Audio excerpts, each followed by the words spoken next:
could take the burdens from me. No one else could melt this heart of stone. It took Jesus and the blood He shed on Calvary. No one else could do what He's done for me. No one else could take the burdens from me. No one else could melt this heart of stone. It took Jesus and the blood He shed on Calvary. No one else could do what He's done for me. For me.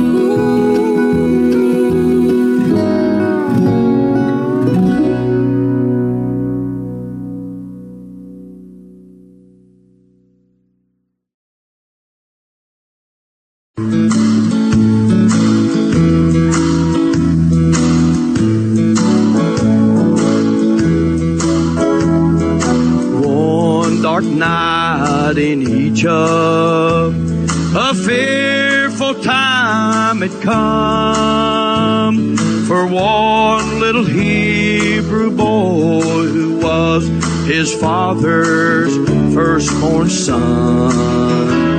With the angel of death passing low, it was hard to fall asleep. But one little lamb stood in his mind as he lay there counting sheep. He thought of why the young lamb had to die, why his blood was on the door. Through the wind and rain it had still remained, but he wanted to be sure. So he called out to his earthly father with a trembling voice, so scared, crying, "Father, will you please look and see if the blood is still there?" He said, "Son, now don't you worry, for the blood is there to stay. The wind may blow and the rain may fall, but it won't just wash away. The blood will stand the raging storm. It's been applied with loving care. Safe, secure, you can rest assured that the blood is still there." Looking over the damage Satan's storms had left behind, the flood of endless question and doubt had filled my mind. The fear that gripped my troubled soul brought me back to my knees in prayer, crying, "Father, will you please look and see if the blood is still there?" And he said, "Son, now don't you worry, for the blood is there to stay. The wind may blow and the rain may fall, but it won't just wash away. The blood will stand the raging storm. It's been applied with loving care. Safe, secure, you can rest assured that the blood is still there."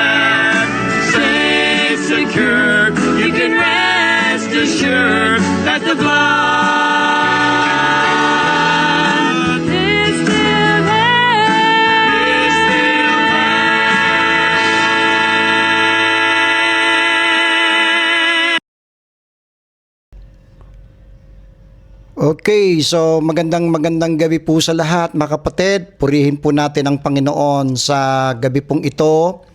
At salamat po sa mga naka-tune in na po ngayon sa ating Facebook Live. Ito po ay live broadcast po mga minamahal. At paumanhin kung medyo tayo po ay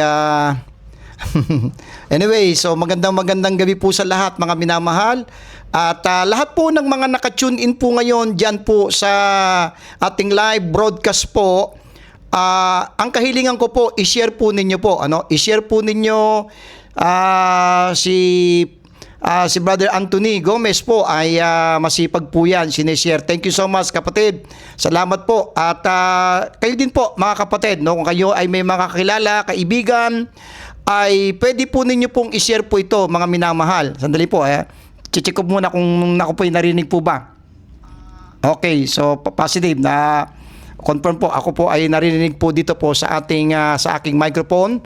So muli po ay magandang gabi po sa lahat.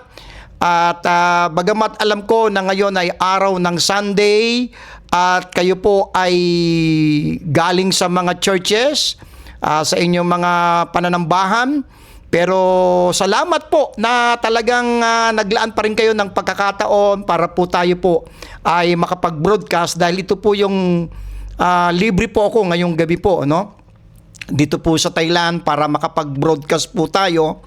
At ulitin ko po sa lahat po ng mga naka-tune in po, pwede po ninyong i-share po ninyo mga minamahal sa inyong mga kasamahan sa church. Kung kayo po ay pastor, pwede nyo pong i-share sa inyong mga brethren, sa inyong mga churches. At malaki pong tulong po ito dahil nais ko po talaga nung nakaraan po ay umabot po tayo ng 54 hindi ko po sa akin po sa iba ay yung iba ay hindi nag-a-appear po pero anyway ay purihin natin ang Panginoon. So ulitin ko po, i-share po ninyo i-share po itong ating broadcast bago po talaga tayo tuluyang po o mag-dive in o mag-start dito po sa ating broadcast ngayong gabi po, ay i-share po ninyo sa inyong mga kaibigan, kakilala, para po ang broadcast na ito ay marami po ang makapakinig po. And then pangalawa po na request ko po mga minamahal ay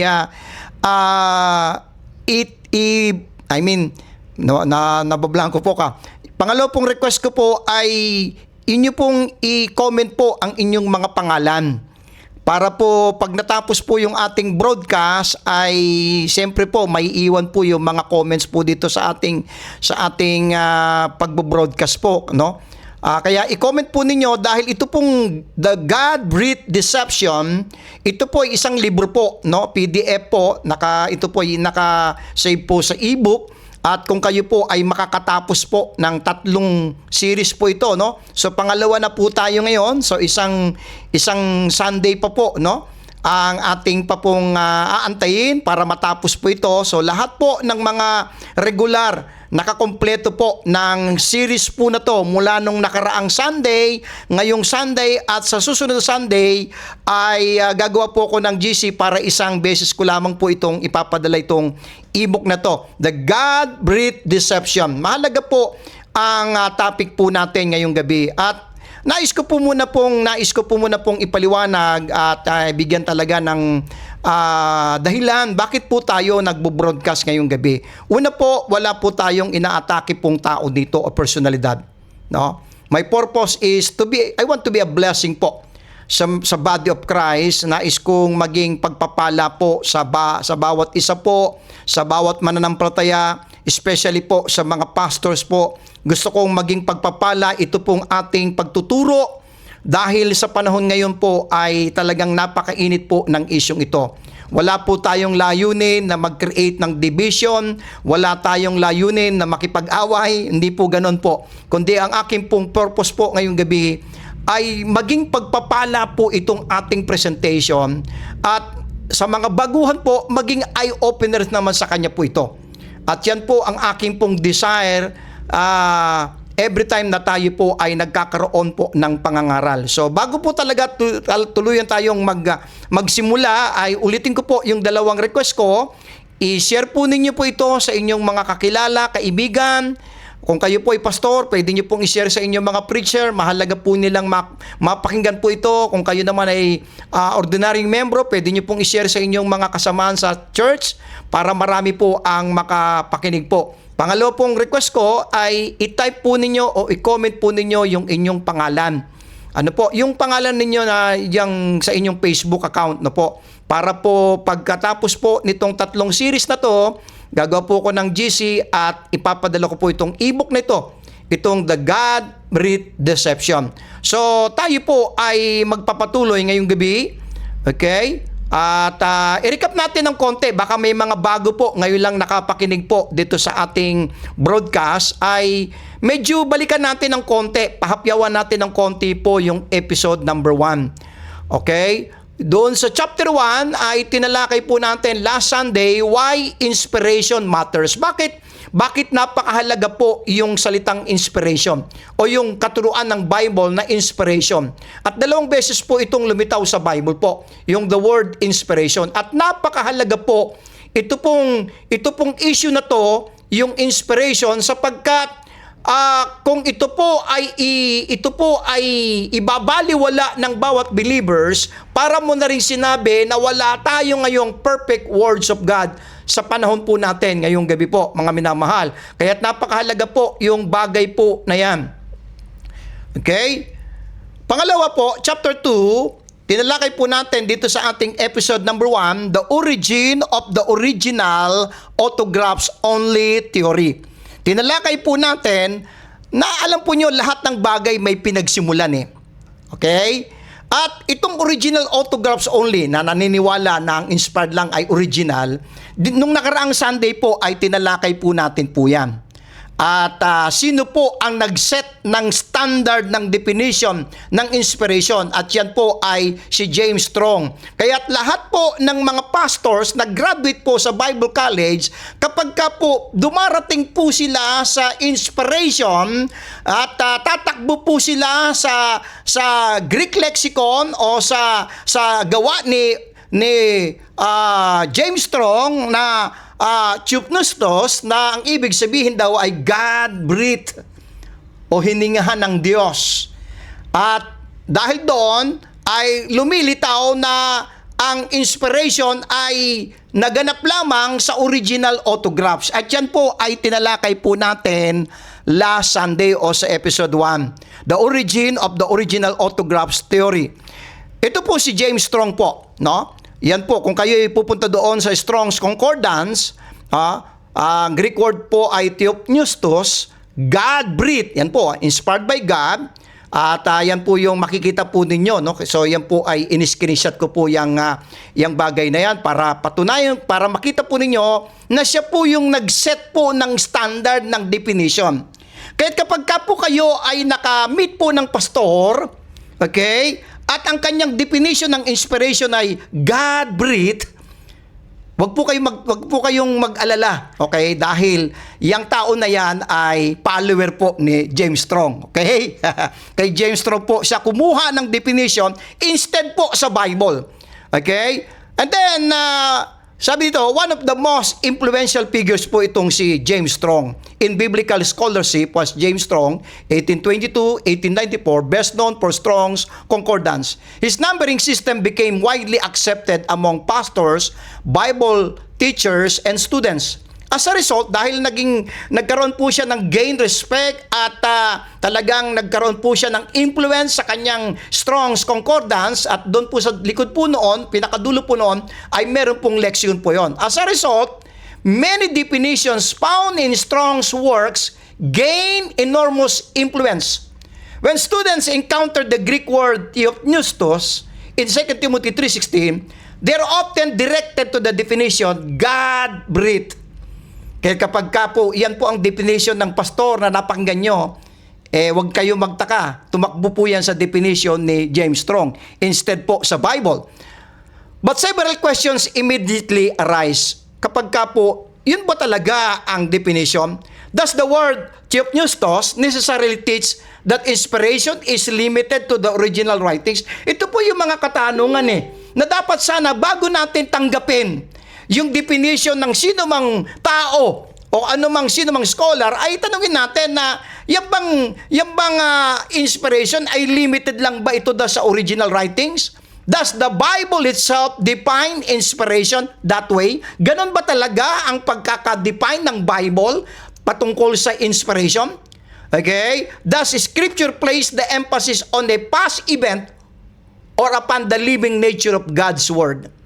Yung bang inspiration, ito ba ang emphasis ba ay doon sa isang bagay na naganap in the past o ito ba ay tumutukoy sa living nature of God's Word? These questions deserve careful examination. So yun po yung tinalakay po natin. So kung kayo po ay bago lamang ay nandiyan po no sa aking Facebook po, diyan sa aking wall yung nakaraang Sunday po. So panoorin po niyo, mas maganda panoorin po ninyo po. And then chapter 3, what does inspiration mean? Tinalakay natin sa biblical point of view. Okay? Ano ba yung inspiration?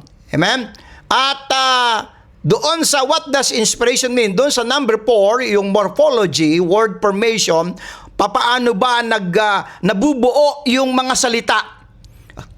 Okay? Katulad ng inspiration, binreakdown natin sa tatlong paghahati, yung prefix na in, yung root word na sphere, at yung suffix na ation. Yung inside, yung sphere, alam po natin yan na spirit, and then yung ation, the action of. So inspiration then carries the following ideas. Binabalikan ko lamang po ito noong nakaraang Sunday para po dumugtong po sa ating pong pagtatatalakay. So ang ibig sabihin, inspiration then carries the following ideas. Describe the action. Ito po yung inspiration. Describe the action of the Spirit in or inside. Okay? The Spirit acting in. Yung Espiritu acting inside. Alam niyo po, sa medisina, in medicine, inspiration is breath in, inhale. Okay? Expiration is breathe out, exhale. So, ano ba talaga ang Bible natin? Breath in or breathe out? Okay? Hininga ba ng Diyos o hinipan? Pag hinipan, yung inspiration mo, ibig sabihin expired yung Bible mo.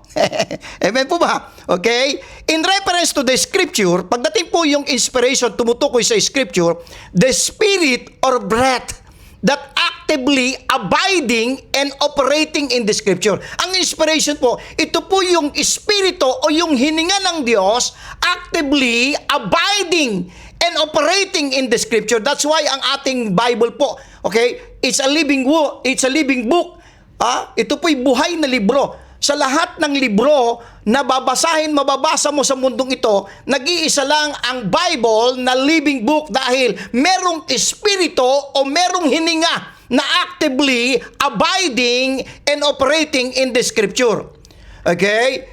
Pagpapatuloy po, could be expressed as the life o yung spirit that is in the Scripture or the abiding life of the Scripture. Yan po yung mga ideas para maunawaan natin ano ba yung inspiration. Or could be accurately referred as God's breath rather than God breathe. Therefore, inspiration carries the active sense of the Spirit. Ito po, yung inspiration. Inspiration carries the active sense of the Spirit acting in the Scripture. Amen. So, yun po yung tinalakay natin sa episode 1. And then, chapter 4, the Bible is a living book. Buksan po natin sa John chapter 6, verse 63 po.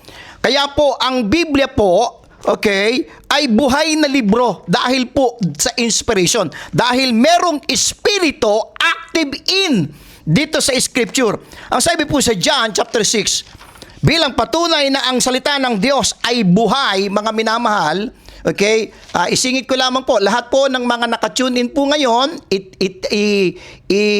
comment po ninyo yung pangalan po ninyo para po meron po kayong matatanggap na ebook po pagkatapos po nito. Okay? I-comment po ninyo dahil pagka hindi po kayo nag-comment pagkatapos po ng broadcast, hindi ko na po makikita yung mga nag-tune in. Kaya kailangan i-type po ninyo yung pangalan ninyo o i-comment po ninyo para pag natapos yung broadcast, mariretain po yan sa akin po dito sa aking dito sa aking Facebook Live, no? Yung mga pangalan po ninyo. John chapter 6 verse 63 po. Buksan po natin mga Bible po natin. Sabi sa John chapter 6 verse 63, ito pong sabi ng Panginoon, "It is the Spirit that quickeneth, the flesh profiteth nothing." Pansinin po ninyo, the words that I speak unto you, yung salita na sinasalita ng Panginoon, ano yun? They are spirit and they are life. Yan yung inspiration. Okay? Nariyan yung espiritu ng Diyos, active in, at nariyan yung buhay, dahil nariyan yung hininga ng Diyos. Okay? Hindi po expired yung Bible natin, dahil nandiyan yung hininga ng Diyos. Amen? So, and then, chapter 5, ito po yung the unbroken testimony of the Scripture. Tinalakay po natin yung salitang is given. Every time na lumilitaw po yung the word is given, ay ito po ay tumutukoy sa continuity, nagpapatuloy, hindi lamang isang one-time event lamang po naganap kapag lumilitaw po yung salitang is given. And then chapter 6, tinalakay natin the time of inspiration. Kailan ba talaga naganap yung inspiration? Let's turn our Bible in Psalms 119. Bagamat marami po tayong talata doon sa episode 1 na binanggit. Okay, Psalms 119 po. Buksan po natin mga Bible po natin. Psalms 119 and verse 89. Psalms 119 verse 89 po. Sige po, samahan niyo po kung buksan din ang inyong mga Bible. Psalms 119 and verse number 89. Ang sabi po, mahalagang verse po ito. Okay, forever, O Lord, thy word is settled in heaven. Pansinin po ninyo, forever, O Lord. Kailan yung forever na yan? That's in eternity past. Forever, O Lord, thy word is settled in heaven. By the way, hindi po nagsimula ang Word of God nung sinulat po ni Moses. Hindi po nagsimula ang Word of God nung sinulat po ng mga prophets. Hindi po nagsimula ang Word of God nung sinulat ni Pablo. Sabi ng Bible, forever, in eternity past, from eternity to eternity past, thy word is settled in heaven. Ibig sabihin, mga minamahal, hindi po nag-start ang salita ng Diyos nung sinulat ni Moses. Yung mga writings po ng mga propeta, ito po ay revelation ng Diyos. At tinalakay natin yung time of inspiration. Kung kailan po siya nag-exist, yun po yung time ng kanyang inspiration. So ngayong gabi po ay nakita natin conclusion po doon sa episode 1, the great error of the original autographs theory. The original autographs only position unintentionally places the beginning of God's word in time. Ang ginagawa ng mga original autographs only na yun lang ang inspired, nilalagay nila yung pasimula ng salita ng Diyos sa panahon. But Scripture places the word before time. The theory places the beginning, yung theory ng original autographs. The theory places the beginning of inspiration in the hands of Moses and the prophets. But Scripture places the origin of God's word in God Himself. The theory begins with manuscripts, but Scripture begins with God. The theory begins on earth, but Scripture begins in heaven. The theory points backward to the lost original, but Scripture points upward to the eternal Word of God. Yan po yung naging conclusion po natin sa episode number 1. So tayo po ngayong gabi po ay nasa episode number 2. So hinihiling ko na tayo po ay manalangin po lahat at samahan niyo po kong manalangin at patnubayan tayo ng Panginoon dito po sa ating episode number 2. Medyo nirecap ko lang ng konti yung episode number 1 baka kasi po may mga bago pong nakaka-tune in ngayon para pa at least, pero kung nais po ninyong, kung kayo ngayon lang po naka-tune in ay pwede po ninyong balikan po yung episode number 1. So tayo po ay mag-pray. Dakilang Diyos, maraming pong salamat po sa pagkakataong ito. At hinihiling po namin muli po ang inyong gabay ng inyong mga salita. At dalahin ko, Panginoon, na ito po ang magbigay po ng liwanag ngayong gabi sa aming pagpapatuloy po ng pagtatalakay dito po sa The God-Breathed Deception. At inihiling ko, Panginoon, na bawat pagtatalakay namin, ito po ay magbukas ng kaunawaan at magbukas ng liwanag sa kanila, enlightenment, itong mga pagtuturong ito. Maraming salamat. Gabayan niyo po kami, maging ang tagapagturo. Kayo po ang manguna, Panginoon, sa amin, ang banal na Espiritu, sa tanging pangalan ni Jesus. Amen at amen. So, welcome po sa ating episode number 2 po ngayong gabi. So, hinihiling ko po lahat po ng mga nandiyan po sa Facebook Live. Please po, hinihiling ko na i-share po ninyo sa inyong mga kakilala at mga kaibigan po itong ating broadcast ngayong gabi. Okay, nasa chapter 7 na po tayo. Okay? Chapter 7 na po. What scriptures did Timothy possess? Yan po yung chapter 7 natin. Mahalaga po itong chapter 7 ngayong gabi. Yung nung bang sinabi ni Pablo na all scripture, ano ba yon? Original ba yon? Talakayin po natin ngayong gabi. Were they original manuscripts or copies? Okay? Mahalaga po ito. 2 Timothy chapter 3 verse 15 and 16 po. Dahil dyan po, lumitaw yung salitang inspiration. Okay, babasahin ko na po. And that from a child, verse 15. Maganda po, bago natin basahin yung verse 16, maganda po na basahin po natin yung verse 15 dahil may binanggit si Pablo na Holy Scripture sa verse 15 at binanggit niya sa verse 16 na yung Holy Scripture na yon, okay, ayun yung inspired. Okay, tingnan po natin. Babasahin ko na po. And that from a child, that was known the Holy Scriptures, which are able to make the wise unto salvation through faith which is in Christ Jesus. Sabi ni Pablo, mula pa sa pagkabata, talking to Timothy, okay?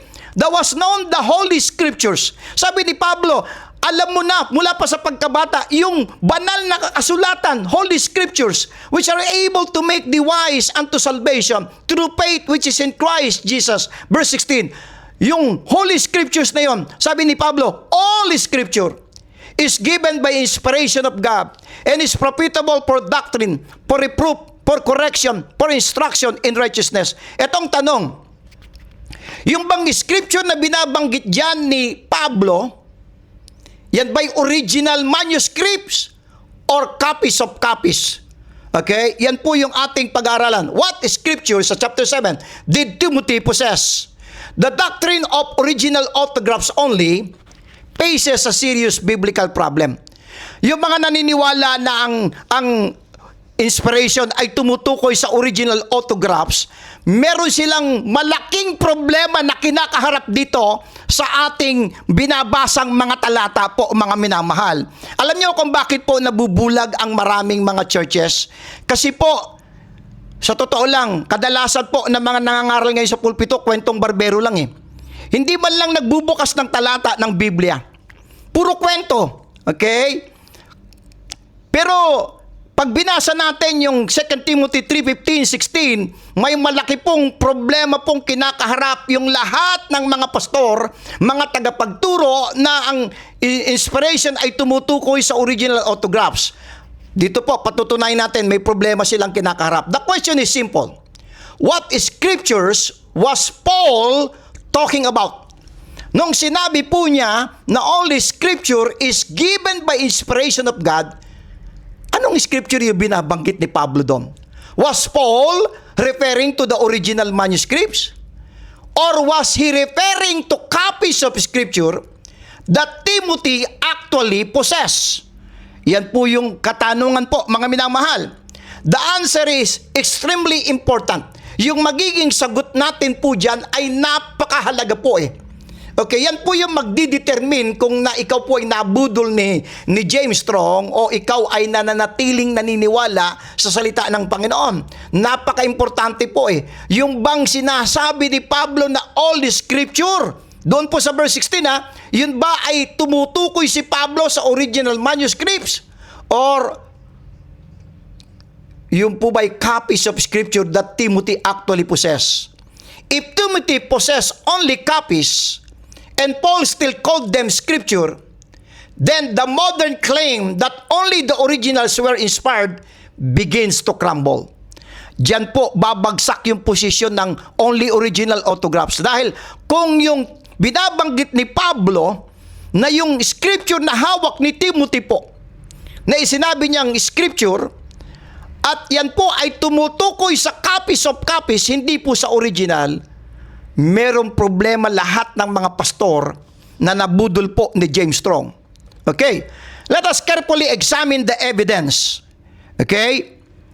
Number one, Timothy never possessed the original manuscripts. Kailanman, nung binanggit ni Pablo kay Timothy, all scripture is given by inspiration, kailanman hindi nakita ni Timothy yung sinulat mismo ni Moses, okay, ni Jeremiah. Before reaching 2 Timothy 3:16, we must examine the previous verse. Tama po ba? Sa verse 15, once again, babasahin ko, and that from a child, sabi ni Pablo kay Timothy, thou hast known the Holy Scriptures. Mula pa sa pagkabata, ibig sabihin, meron pong hawak-hawak, meron pong binabasa si Timothy na Scripture. Tandaan po ninyo yan, ang mahalaga po yan. Meron po siyang hawak-hawak na salita ng Panginoon na tinawag ni Pablo na Holy Scriptures. Ang sabi niya pa, which are able to make thee wise unto salvation through faith which is in Christ Jesus. Notice Paul's statement. Timothy had known the Holy Scriptures from childhood. But what scriptures did Timothy possess?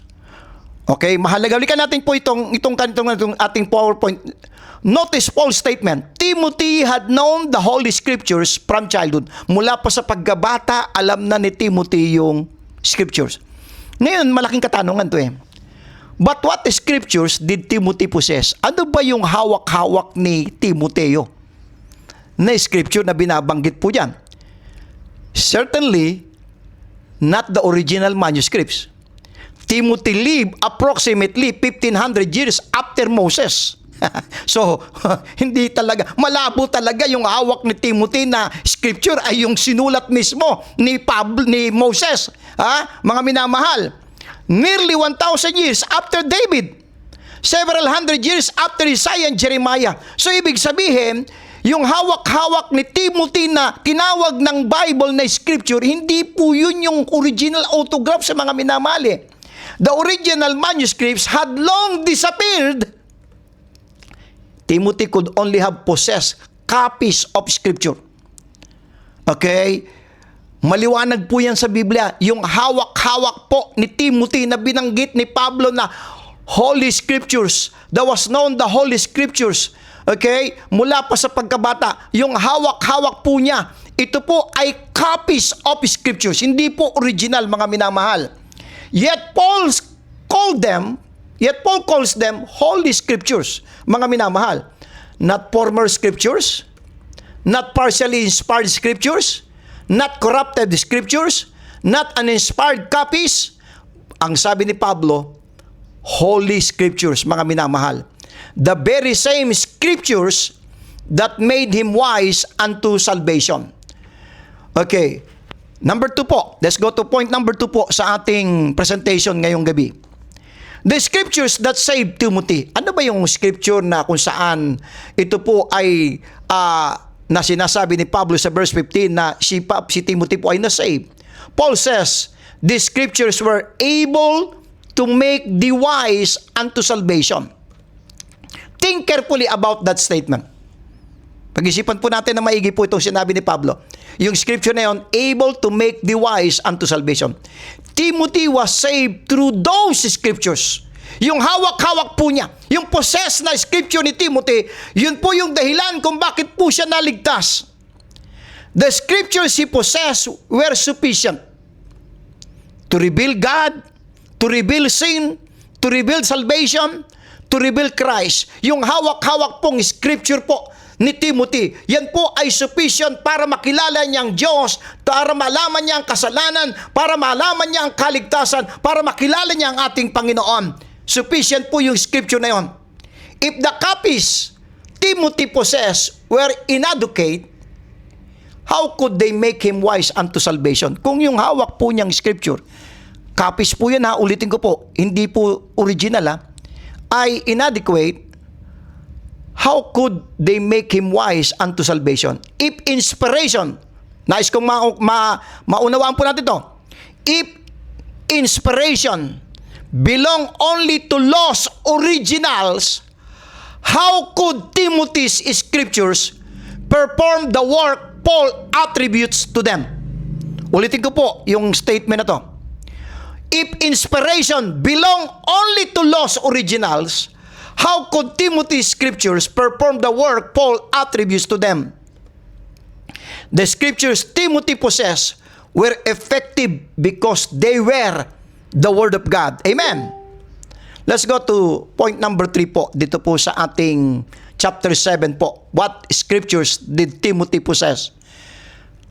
Paul's immediate context. Notice how verse 15 and 16 fit together. Pansinin po ninyo. Verse 15, the Holy Scriptures. Verse 16, all the Scripture is given by inspiration of God. Pansinin po niyo yan, ha? Mahalaga po yung 15 and 16. Bago po tayo tumakbo sa verse 16, kailangang by context, alam naman ng mga pastor yan, okay? Tumakbo tayo sa konteksto, verse 15, binanggit ni Pablo, yung hawak ni Timothy mula pa sa pagkabata na alam niya ay Holy Scriptures, at yung Scriptures na yon na hawak ni Timothy, all Scripture is given by inspiration of God. The context is unmistakable. Hindi tayo nagkakamali po dito sa ating paggamit po sa magitan ng konteksto. Paul is discussing the very Scriptures Timothy had known from childhood. The Holy Scriptures of verse 15 are the Scripture of verse 16. Maliwanag na maliwanag po yan, mga kapatid. There is no indication that Paul suddenly changes the subject and begins discussing lost manuscripts that Timothy had never seen. The natural reading is straightforward. Timothy possessed Holy Scriptures. Paul declares those Scriptures, sabi sa verse 16, are given. Maliwanag po yan, ha? Are given by inspiration of God. Alin yun? Yung Scripture na hawak po ni Timothy. Let's go to point number 4. Dito po babagsak po yung only original theory po, mga minamahal. How the New Testament uses the word Scripture. Alam nyo, kapag ka po ang isang lingkod ng Panginoon ay babase lang po sa Bible, hindi po kayo maliligaw eh. Pero kapag tumakbo ka sa mga Greek lexicon, sa mga Bible scholar, ay diyan ka malilihis ng paniniwala. Pero kung ikaw ay mag-i-stick lang sa Bible mo, okay? Hindi mo kailangan ang sinumang mga scholars, kundi ikaw ay magtitiwala at aasa at paniniwalaan yung sinasabi ng salita ng Panginoon. Ako'y naniniwala hindi ka maliligaw ng paniniwala, mga kapatid eh. Okay, now, bakit ko sinabi po yan? Dito po sa point number 4 natin, how the New Testament uses the word Scripture? Paano ba nating babasahin, titingnan sa Biblia, kapag lumilitaw po yung salitang Scripture? Okay, bago ko po ituloy ito, every time na lumilitaw po ang Scripture po sa Bible, pag binabasa po ninyo, kailanman hindi po ito tumutukoy sa original autographs. Ulitin ko po. Okay? Every time na mag-a-appear po yung salitang Scripture sa Bible, kailanman hindi po ito tumutukoy sa original autograph. Papatunayan po natin dito sa ating presentation. One of the strongest arguments against the original autographs only theory is the New Testament usage of the word Scripture. Tingnan natin sa Bible, paano bang ginabanggit ng Bible, ginagamit ng mababasa natin sa Bible, yung salitang Scripture. Okay? Throughout the New Testament, the word Scripture consistently refers to the copies available to God's people. Ulitin ko po. Throughout the New Testament, the word Scripture consistently refers to the copies available to God's people. Every time po na mag-a-appear sa New Testament ang salitang Scripture, ito po ay consistent, tumutukoy doon sa mga kopya, hindi po sa original na available, na hawak ng mga tao ng panahon na yon. Okay. Never once do we find Christ or the apostles demanding original manuscripts. Never once do they distinguish between inspired originals and uninspired copies. Kailanman, hindi man nila nabanggit yan at nagbigay man ng clue na ito, copies lang ito, hindi ito original, hindi ito inspired. Wala kang mababasa mula Matthew ang Revelation patungkol sa bagay na yon, mga minamahal. Instead, they simply refer to the available text as Scripture. Yung available on hand na hawak-hawak nila, hindi po original po yun, copies of copies, okay, ng original autographs. Let us examine the evidence. Tingnan po natin, dahil ito po ay Bible study, Bible presentation, so hindi po tayo magkukwentong lolabas yang po rito, okay? Amen? Jesus appealed to existing scriptures. Let's turn ang Bible. Buksan po natin ang Bible po natin sa Matthew 21:42. Sabi ni Kristo, Jesus said unto them, did ye never read in the scriptures? Ulitin ko po. Jesus said unto them, did ye never read in the scriptures? Ano yung scripture na binabanggit po ni Kristo? Notice the question. Jesus expected his audience to read the scriptures. Dahil sabi niya, hindi nyo ba nabasa sa kasulatan? Okay? They certainly did not possess the original writings of Moses, David, or Isaiah. Nung tinatanong ni Kristo yung kanyang makausap, hindi nyo ba nabasa sa kasulatan? Okay? Hindi po yan yung ang hawak-hawak nila, hindi po yung original writings ni Moses, ni David, or Isaiah, mga minamahal. They possess copies, mga minamahal. Okay? Yet Christ called those copies, ano po? The scriptures. Yung mga copies on hand, na available, na hawak-hawak ng mga tao, tinawag ni Kristo na the scriptures. Matthew chapter 22 verse 29. Babasa po tayo ng maraming mga talata po rito, mga kapatid. Ulitin ko po, hindi po tapusin na natin yung kwentong Lola Basyang, kwentong barbero sa mga pulpito, mga minamahal. Balik po tayo sa pag-aaral po ng Bible, mga kapatid. Marami pong nadadaya diyan sa mga kwentong barbero na walang patunay, wala man lang talatang babanggitin, mga minamahal. Okay, Matthew chapter 22 verse 29. Sabi ni Kristo, "You do err not knowing the scriptures." Tandaan po natin, binabasa natin yung mga talata sa Bible na lumitaw po yung salitang scriptures, at imarkahan niyo po ito. Kailanman, every time na mag-a-appear po yung salitang scripture or scriptures in the Bible, hindi po ito tumutukoy sa original autographs. Okay? Again, Jesus holds people accountable for not knowing the scripture. The scripture available to them was sufficient authority. Yung scripture na hawak-hawak nila, ito po ay sufficient authority galing sa Diyos. Mark chapter 12 verse number 10, sabi ni Kristo, "Have ye not read this scripture?" Pasinin po ninyo. Note, have you not read the original autograph? Hindi po yan ang sinabi po ni Kristo. Okay? Have you not consulted the original manuscript? Not have you not read the original autograph? Hindi ganun sinabi Kristo eh. Not have you not consulted the original manuscript? Simply, sabi ni Kristo, this is scripture. Yung available nung panahon nila. Have you not read this scripture? Tingnan natin yung mga apostles. The apostles appealed to existing scriptures. Acts chapter 17 verse 2. Si Paul po, reason with them out of the scriptures.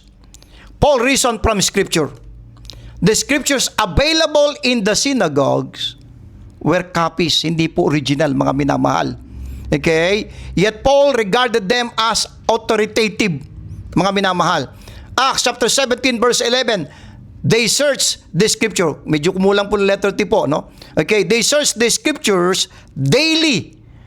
The Bereans search scriptures po, mga minamahal. Not originals, not autographs, yan po ay copies po ng sinners po, ng mga Berean po. Yet Luke calls them scripture. Sa Acts 18:28, showing by the scriptures that Jesus was Christ, copies were sufficient to prove that Jesus was the Christ. Copies were sufficient to establish doctrine. Copies were sufficient to convince men of truth. Let us see. The scriptures were believed. Yung scripture na hawak po nila, pinaniwalaan po nila, mga minamahal. John chapter 2 verse 22. They believed the scripture. Notice carefully po. The disciples believed scripture. The scripture they possessed was trustworthy. The scripture they possessed was authoritative. The scripture they possessed was believed. And yet, yung scripture na yon na kanilang pinaniwalaan, hindi po yun original, mga minamahal. Okay? Letter D, the scripture gives hope. Alam niyo yung scripture na hawak po na nagbibigay ng pag-asa. Sabi sa Romans 15:4, that we through patience and comfort of the scriptures might have hope. Paul says, believers receive comfort and hope through scripture. Which scripture? Ano yung scripture binabanggit ni Pablo? The scripture available to believers. Mga minamahal, yan po ay copies, mga kapatid. Hindi po yan original autographs. Yet those copies provided comfort, patience, instruction, and hope, mga minamahal. The practical effects of scripture demonstrates its divine authority. Letter E, Christ opened their understanding. Saan po yan? Dito po sa Luke chapter 24 verse 45. Sabi ng Bible, then opened he their understanding that they might understand the scriptures. Notice the connection, understanding comes through scripture. At yan po ay makikita natin yung parallel po nung Job chapter 32 verse 8 po eh. The inspiration of the Almighty. I want you to note the word inspiration.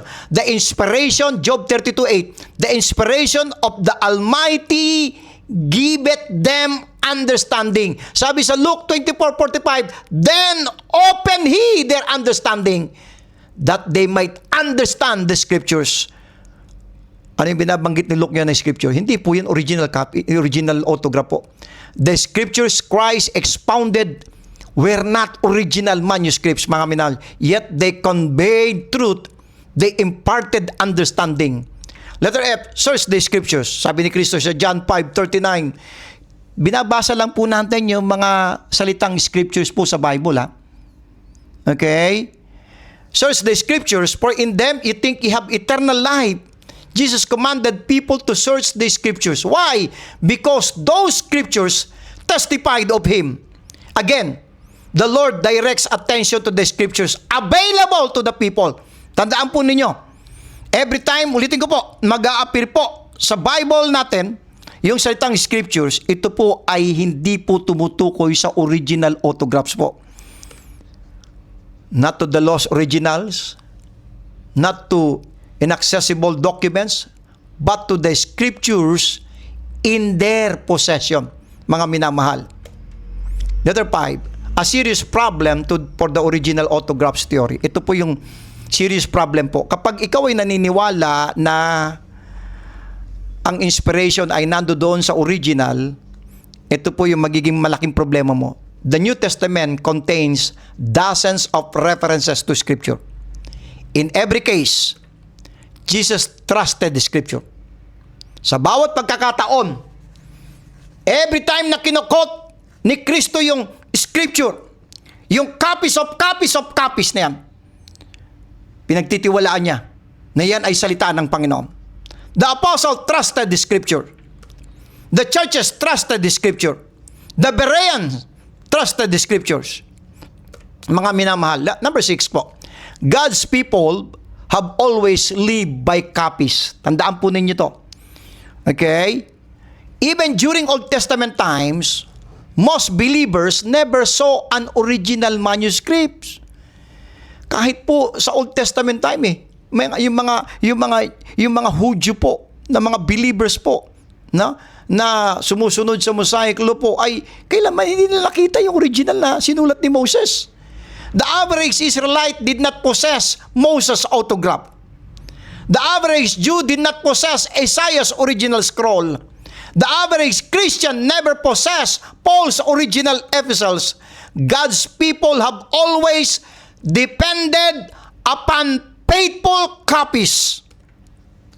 This was true in Israel, the synagogues, the early church, the missionary era, the Reformation, and today po. Yung available na kopya po ng salita ng Panginoon, okay, yan po ay hindi kini-question ng mga tao sa bawat panahon nila. The practical reality is that God's people have always lived by preserved copies of God's Word. Now, number 7 po, the test of Scripture. The Bible repeatedly attributes divine qualities to Scripture. Ang Scripture po, saves, nagliligtas, 2 Timothy 3:15. Gives wisdom, 2 Timothy 3:15. Yung Scripture po ito po yung nagliligtas, nagbibigay ng wisdom, produces faith, Romans 10:17. For faith cometh by hearing, and hearing by the Word of God. Gives hope, Romans 15:4. Gives understanding, Luke 24:45. Reveals Christ, John 5:39. Prophets, believers, 2 Timothy 3:16. All the Scripture is given by inspiration of God. Alam niyo kung bakit po mahalaga po yung inspiration? Sa verse 16, alam niyo kung bakit po? Babasahin, ikukot ko ulit. All the Scripture is given by inspiration of God, and because yung salita, yung copies na yan, yung Scripture na yan ay inspired and is profitable for doctrine, for correction. Kaya po, meron pong prophets po sa Word of God dahil ito po ay inspired. Yet all these functions were performed by copies of Scripture. Ano po to? Yung Scripture po saves, gives wisdom, produces faith, gives hope, gives understanding, reveals Christ, prophets, believers, lahat po ng yon. Yet all these functions were performed by copies of Scripture, not by inaccessible originals. This fact cannot be ignored. Number 8, the preservation principle.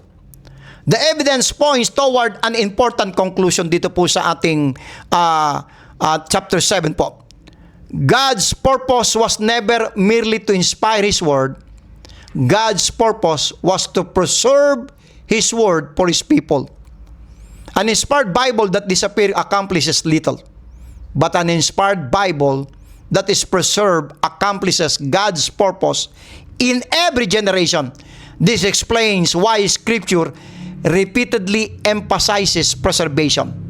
God did not merely give His words, God promised to keep His words. Mamaya po, dyan tayo sa Psalms 12, 6 and 7, ay papakita po natin po yan. Now, let's go to chapter 8 po tayo.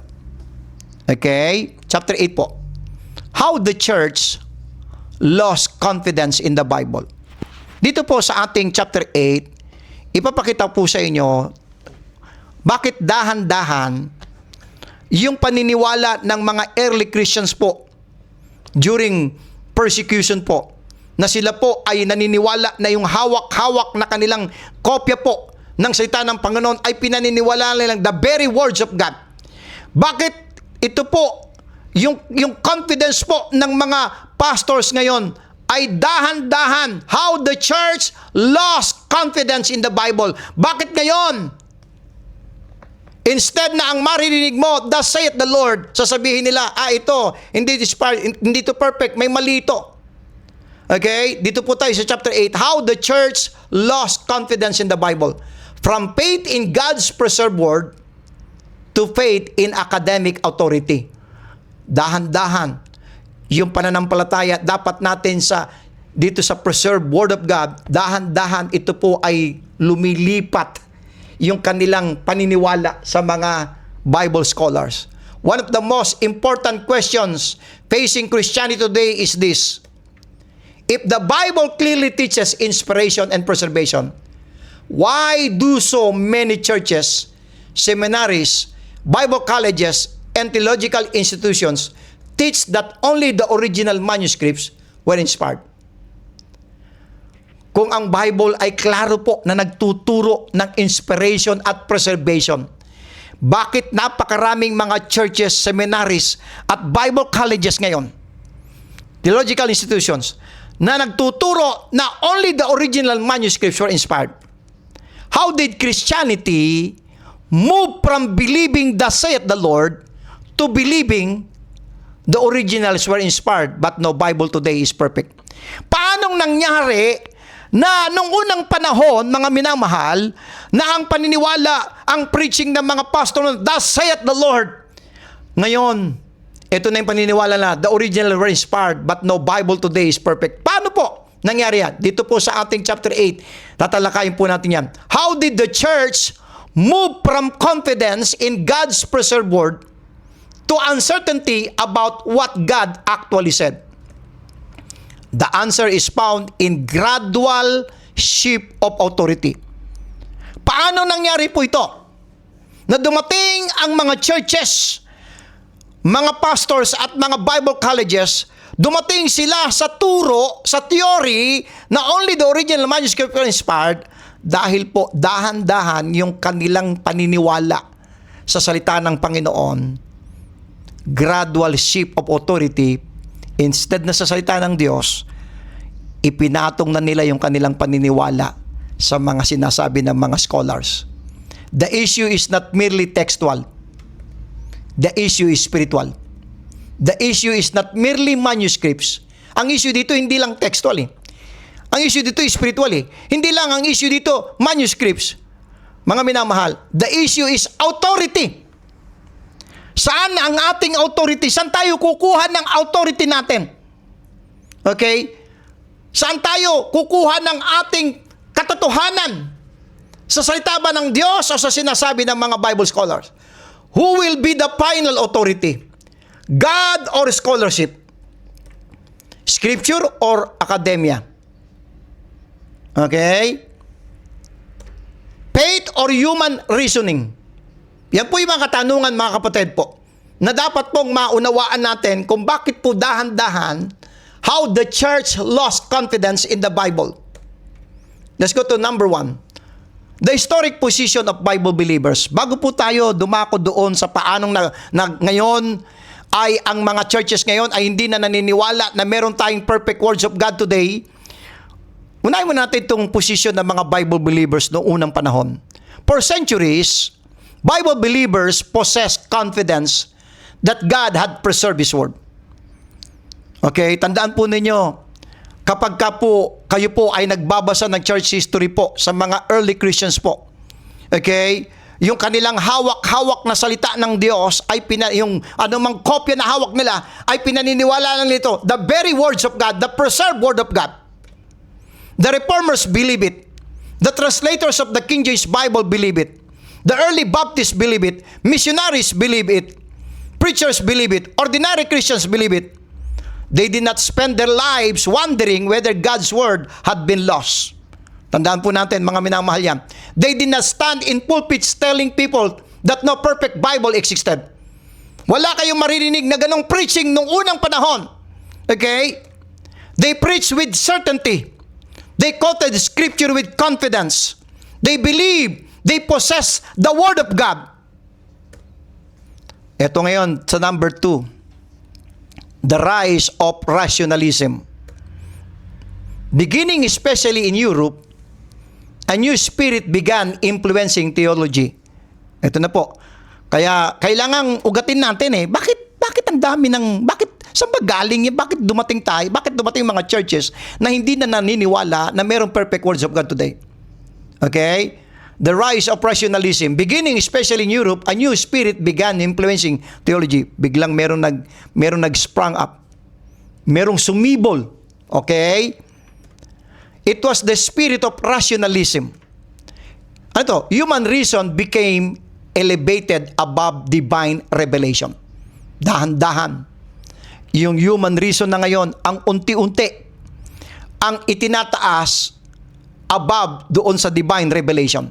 Instead of approaching scripture by faith, many scholars approach scriptures as critics. Kaya nga merong textual criticism eh. Hindi nyo ba alam, mga minamahal? Sino yung mga scholars na pinag-aaralan nila at sila yung final authority, ang tamang authority kung magsasabing, ito ba mali, ito ba yung tama? Instead of approaching Scripture by faith, many scholars approach Scriptures as critics. The Bible was no longer viewed primarily as God's Word. It became a subject of academic investigation. Okay. Miracles were questioned. Prophecy was questioned. Dahan-dahan po, pagbangon itong rationalism, miracles were questioned. Prophecy was questioned. Authorship was questioned. Preservation was questioned. Inspiration was questioned. The authority of Scripture gradually gave way to the authority of scholarship. Yung authority ng kasulatan ng salita ng Panginoon, dahan-dahan po, gradually, nalilipat po sa authority ng mga scholarship. Number 3 po, dito po sa how the church lost confidence in the Bible. Dito sa number 2, the rise of rationalism. Number 3, higher criticism. Out of this movement, dito sa pagbangon po, pagbangon itong rationalism, okay, dito sa higher criticism, out of this movement, emerged what became known as higher criticism. Higher criticism approached the Bible as they would any ordinary book. Ito mga nag-aaral po, mga so-called Bible scholar ng kanilang pag-aaral ng higher criticism, ang kanilang approach po sa Bible, itong Bible sa kanila parang isang ordinaryong libro lang. Okay? Rather than asking what has God said, they ask, can we trust what has been written? The Bible became a document to be analyzed rather than a revelation to be believed. Pagpasok mo nitong higher criticism, ang Biblia ay naging isang dokumento na imbis na paniwalaan, kundi the Bible became a document to be analyzed rather than a revelation to be believed.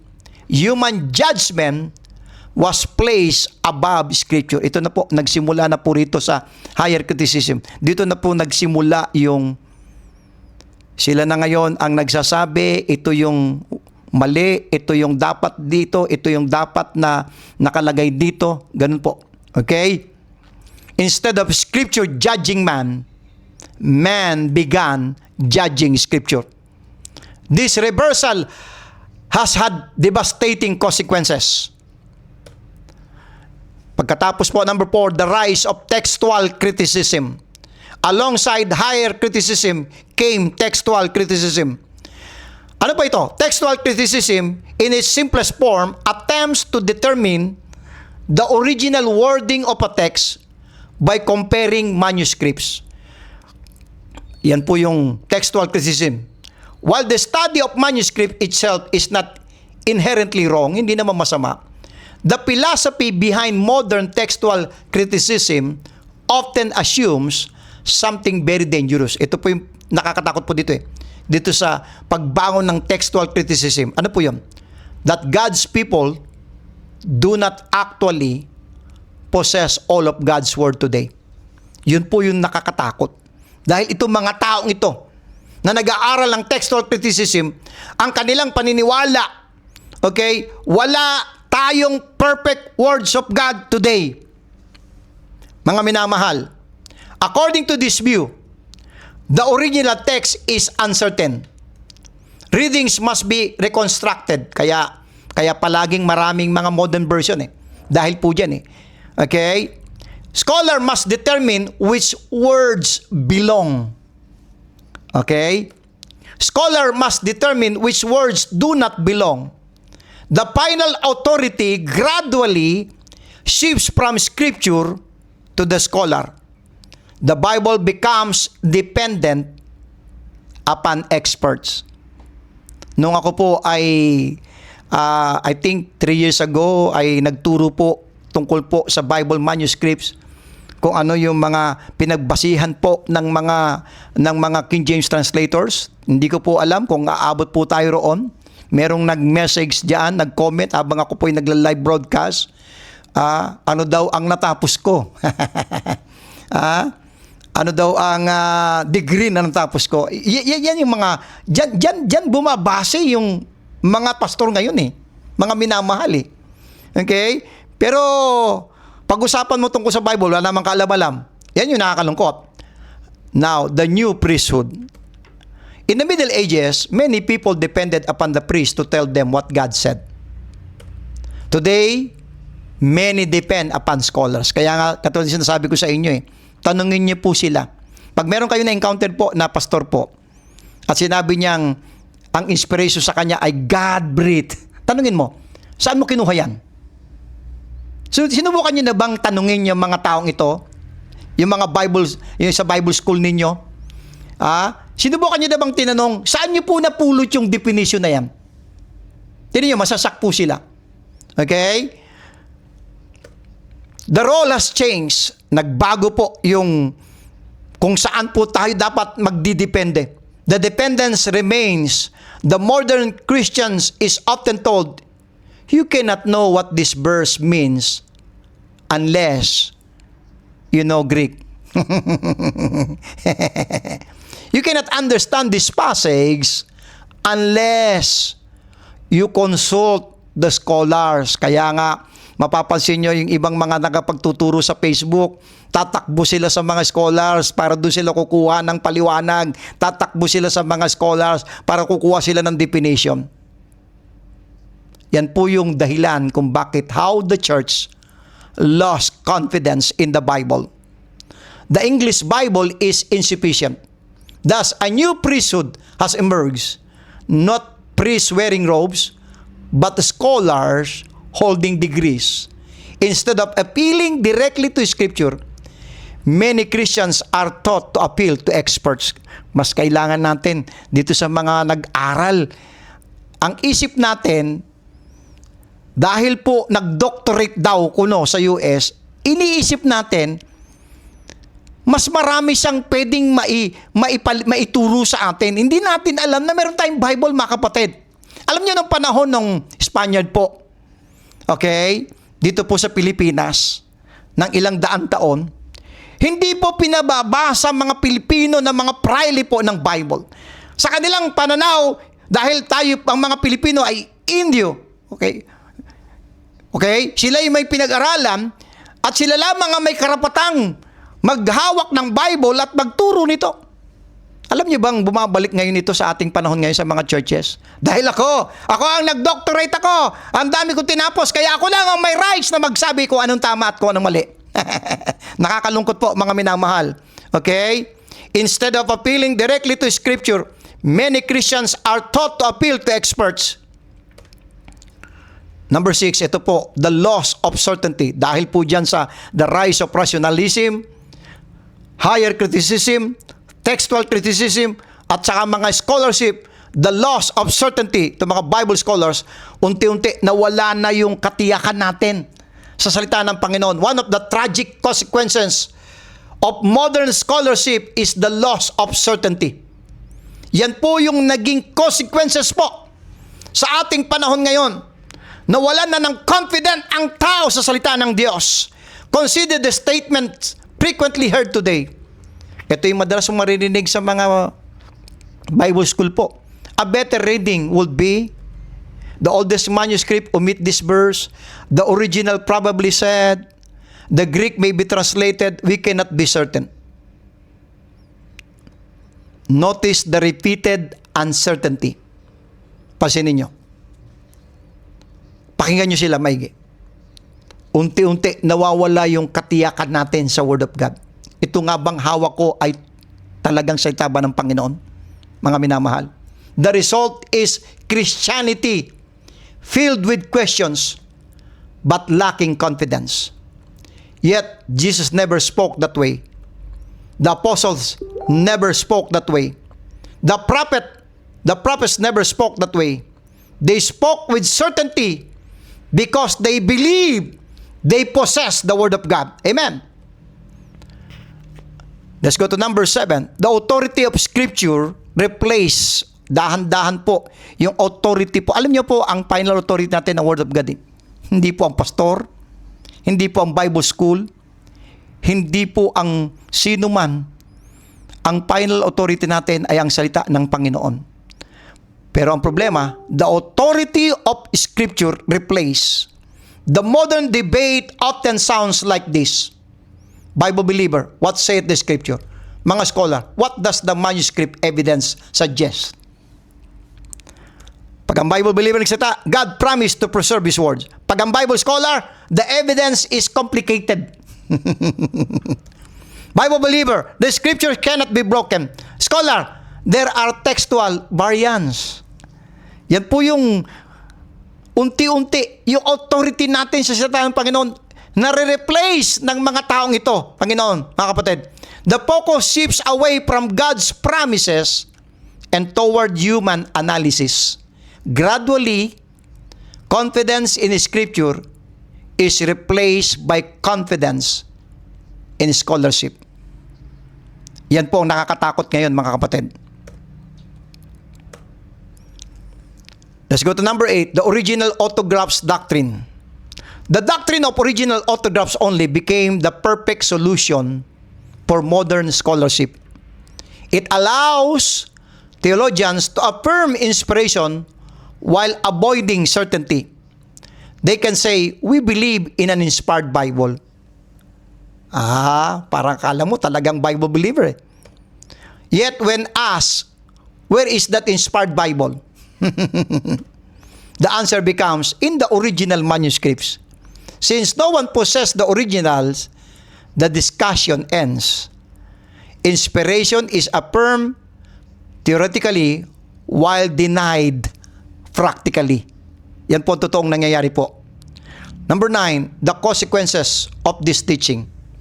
Na ang original lang ay yun lang ang inspired. Anong naging consequences? The practical consequences are enormous. Napakarami po.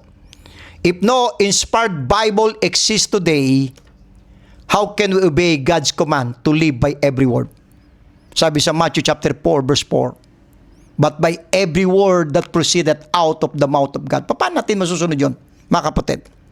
How can we study to show ourselves approved unto God? Ito po yung magiging consequences Okay? Doon sa turo na walang inspired word of God, walang perfect word of God, how can we study to show ourselves approved unto God? Ang sabi 2 Timothy 2:15, study to show thyself approved unto God, a workman that needeth not to be ashamed, rightly dividing the word of truth. Paano natin ma-obey yun? If no inspired Bible exists today, how can faith come by hearing? Sabi sa Romans 10:17, for faith cometh by hearing, and hearing by the word of God. How can Scripture make us wise unto salvation? If there is no inspired Bible exists today, how can Scripture be profitable? If no inspired Bible exists today, and how can Scripture give hope? The entire Christian life depends upon possessing God's Word. Alam niyo yung buhay natin bilang Kristiyano, nakadepende doon sa hawak-hawak mong Bible, mga kapatid. Let's go to number 10, Satan's original attack. Paano ba nagsimula yung atake po ng Diablo? The modern attack upon Scripture is not new. Alam niyo ba yung atake po ng mga so-called scholars po sa salita ng Panginoon ay hindi po bago po yan Bakit po? It began in the Garden of Eden. Genesis chapter 3 verse 1, sabi ni Satan ng serpent, hath God said. Notice Satan's strategy. He did not begin by denying God. He began by questioning God's words. The first attack in human history was an attack upon divine revelation. Nothing has changed. Hindi kailanman nagbabago yung taktik ng kaaway po, kapatid. Today, the attack often sounds more sophisticated, but the question remains the same. Hath God really said? Sinabi ba talaga ng Diyos yan? Can we know? Can we be certain? Can we trust the text? Can we trust the Bible? The objective remains unchanged. Mapagkakatiwalaan ba natin? Meron ba tayong certain ba tayo? Sigurado ba tayo na meron tayong salita ng Panginoon? Mga kapatid, to weaken confidence in God's Word. Number 11 po, returning to the old paths. The solution is not blind ignorance. Kaya nga po, narito po ang inyong lingkod. I want to be a blessing po, mga kapatid. Okay? The solution is not anti-intellectualism. The solution is returning to the biblical position.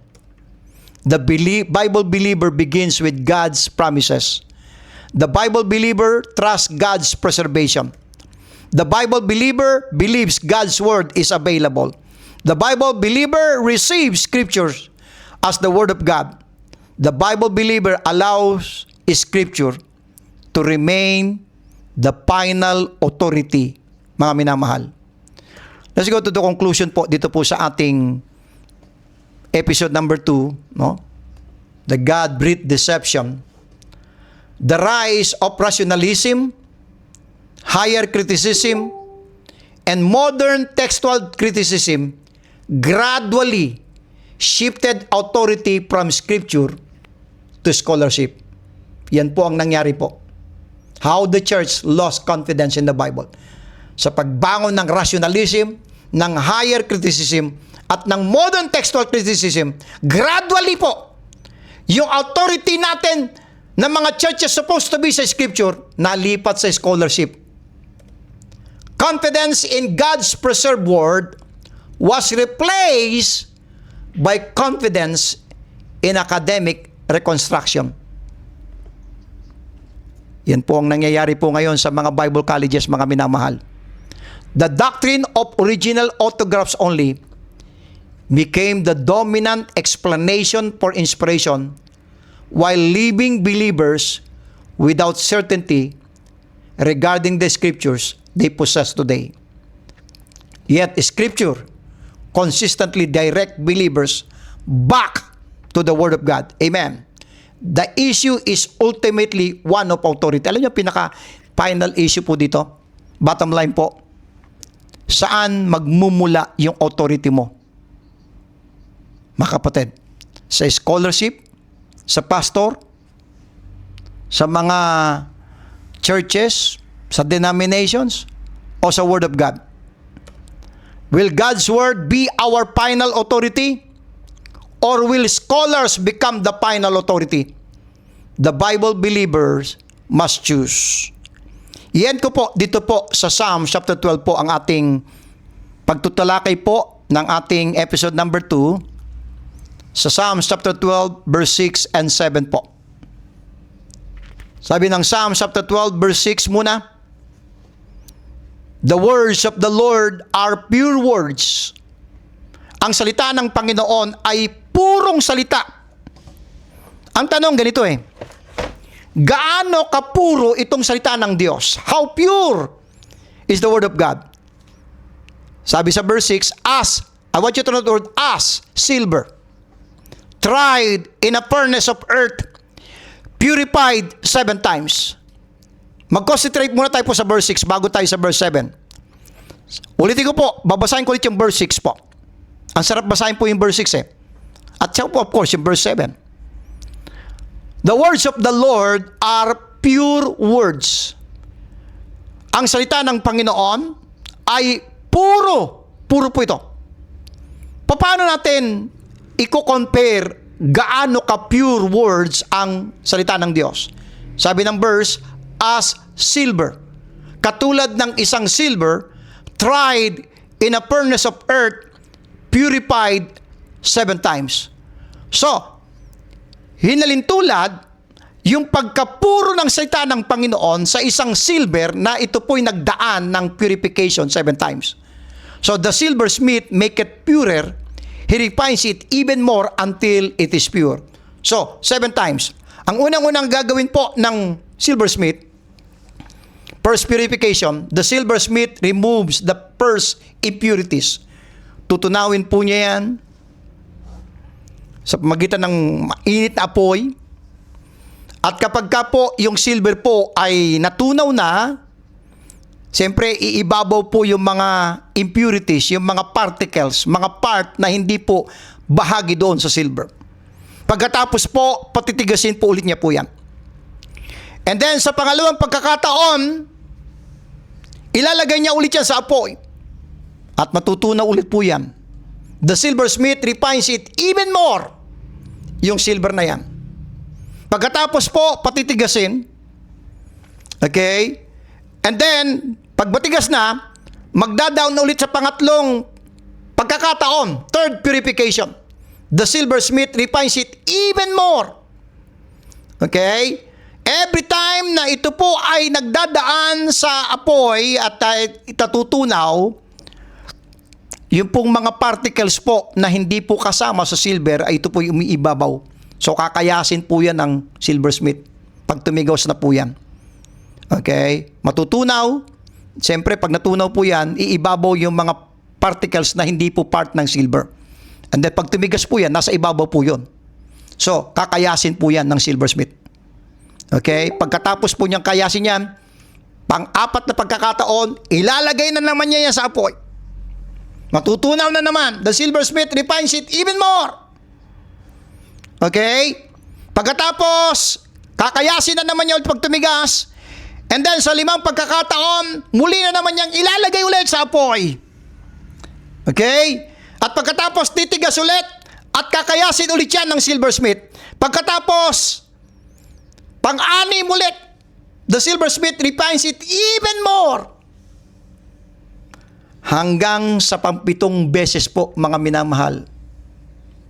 Pagdating po sa pang-7 beses, the silversmith make it pure without spot. Purong-puro na pong silver po siya.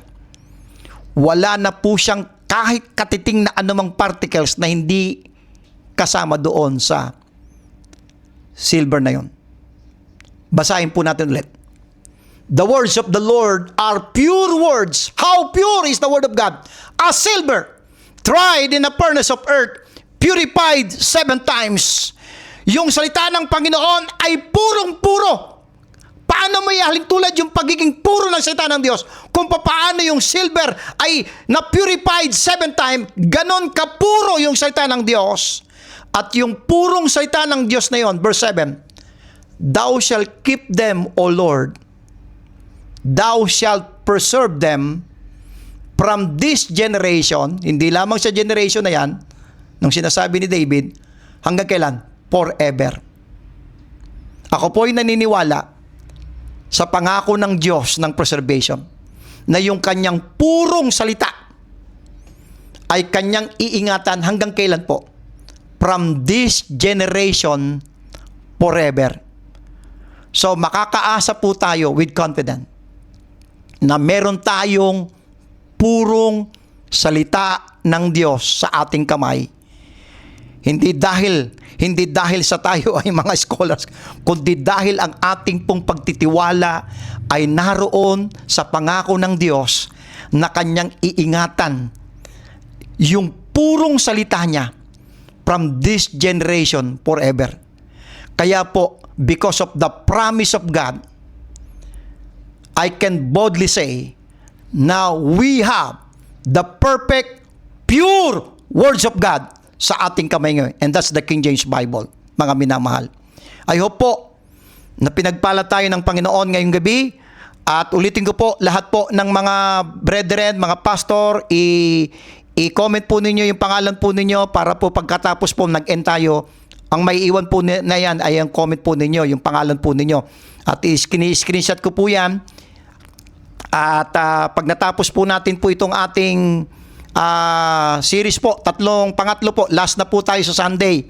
So, wag pong bibitaw po tayo at magpatuloy po tayo sa last Sunday po. Napakaganda po yung pinaka-last part po natin dito po, mga minamahal.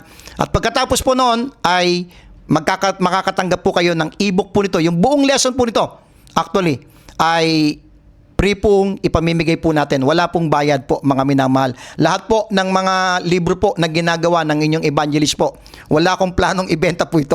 Okay? Bagamat yung iba gagawa ng libro tapos ibebenta. Wala po akong planong ganun, mga minamahal. I want to be a blessing to the body of Christ, mga minamahal. Kaya pagkatapos po nitong ating presentation sa Sunday, and then makakatanggap po kayo ng free nitong ebook, The God-Breathed Deception. So tayo po ay magwakas po sa panalangin ngayong gabi at magpasalamat tayo sa Panginoon na tayo po ay ginabayan ng Diyos. Dakilang Diyos, maraming pong salamat po sa inyong patnubay sa amin po sa gabing ito at patuloy po na ang inyong salita ang mamayagpag dito po sa Facebook, Panginoon. Hindi ang mga maling turo, Panginoon. At dalangin ko po ang bawat nakapakinig po, sana po ay meron po silang nakuhang mga katotohanan na kanilang dadalhin at ituturo sa mga susunod na henerasyon, Panginoon. Maraming salamat po sa inyong patuloy na pagkilos. Maraming salamat po sa bawat isa. Kami po ay nagpupuri at dinadakila ang tanging pangalan ni Jesus. Amen at amen. So sa lahat po ng mga pastor, napakarami po ng narito ngayong gabi, mga pastors, mga preachers po, mga brethren, maraming salamat. At higit sa lahat, yung pong mga nag-share. Salamat po, mga kapatid. At see you po sa susunod po na Sunday po ulit ng ating The God-Breathed Deception po, mga kapatid. So, God bless po. God bless po sa lahat. Yan ko na po yung ating broadcast po.